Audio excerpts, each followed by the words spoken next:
Andy, another 3 points on the board, and that's now 14 to go. What are your thoughts on the game today? Just immensely proud, not just of the players today, but the football club to get such a great following away from home. And to be honest, it wasn't a great spectacle. I know volunteers at Daisy Hill have put a lot of work in, and credit to them, because I thought on the day, as a football club, the way that they ran it was really good. Obviously the pitches took a battering with weather, like all levels have at this time of year, and it's just about playing the pitch, playing the conditions, and I thought we did that. And I'm really, really proud of the lads today, and like I said, proud of the club. You feel that was the sort of tough pitch and the sort of tough setup that they brought was the sort of reason that we went in 0-0 at half time? I think the pitch is a leveller, isn't it? Let's be honest. Heard a couple of them before the game saying, "Oh, they can't play on our pitch." Well, I think we've just proved we can.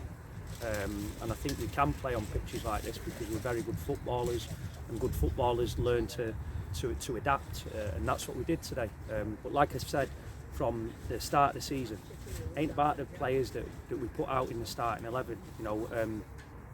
We had to do an enforced change with Lewis Gilboy. The challenge, really not happy about it. But Liam comes on and scores a goal out of nothing. Ben Walker wins a flick on, and again, Liam does what he's capable of doing when we get him on the field. And the same with Greaves. We expect players now to be playing a role, whether they're starting, whether they're on the bench, whether they've been left out of the squad, or like the injured players turning up today, supporting the lads. We need that togetherness, and I'm seeing it in huge amounts. And obviously, as you said, Liam and Greaves, who were the two goal scorers, both off the bench, and certainly first on Liam. He's obviously not had many minutes recently, sort of been playing 15-20 minutes at the end of games. We've got 45 today. Does that give you a bit more to see of him? Liam knows my thoughts. We have little heart-to-hearts every now and again, and he knows that when we get him at training, and if he's doing his work away from training, he's got a chance of going on a real good run with us, and hopefully, after little heart-to-heart the other day of what we want from him and what we want to achieve as a club and him individually, he will go away, and this can be him kick-starting into 2022, because I think the kid's got talent and a real good character, with the lads and outside football as well.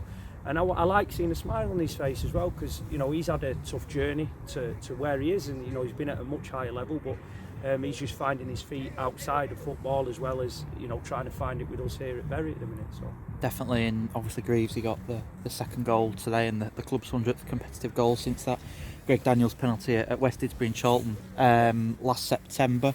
Obviously, couldn't have probably come to a person that sort of scored probably the majority of the club's 100 goals. Well, listen, Greaves, if you want it to fall to anyone, he's just, in those situations, he's so composed, and same with Greaves. We want him to continue to score, get goals, and I know he's disappointed when he's not starting sometimes, but his value when he comes on, or whether he starts games, they're both really, really high. And again, we go back to it. There's that many injuries, suspensions, illnesses at the minute.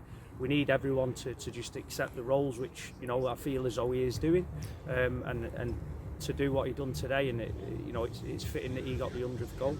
Definitely, and just an update on injuries. Obviously, in Chippendale missed out today. Have you got the latest on him?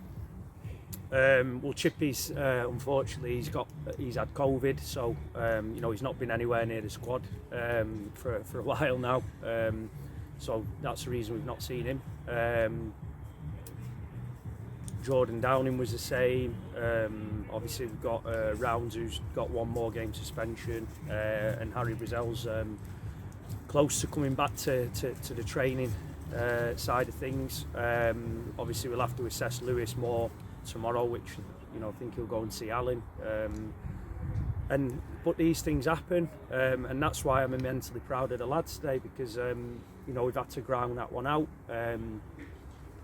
we recover, we train Thursday. You know, really looking forward to the game Saturday. And you mentioned the game on Saturday, Ilkley, back at the Newman Stadium. It's where we started the season this year. Your thoughts on that one? Just excited. It's a Saturday. We've got a Saturday game. You know, and again, said it in a previous interview regarding you've got to take your hats off to these lads, because to come, I think is it the 7th-8th of January, it will only be our second competitive home fixture on a Saturday. That's, you know, sometimes that is a big part for players. You know, we're having to shift. It's not just shifting the game. It's work commitments, family commitments, and things like that. So, you know, I'm more than excited for this game. I think everyone should be as well, and it'd be great to get you know, a really big turnout. Brilliant. Cheers, Andy.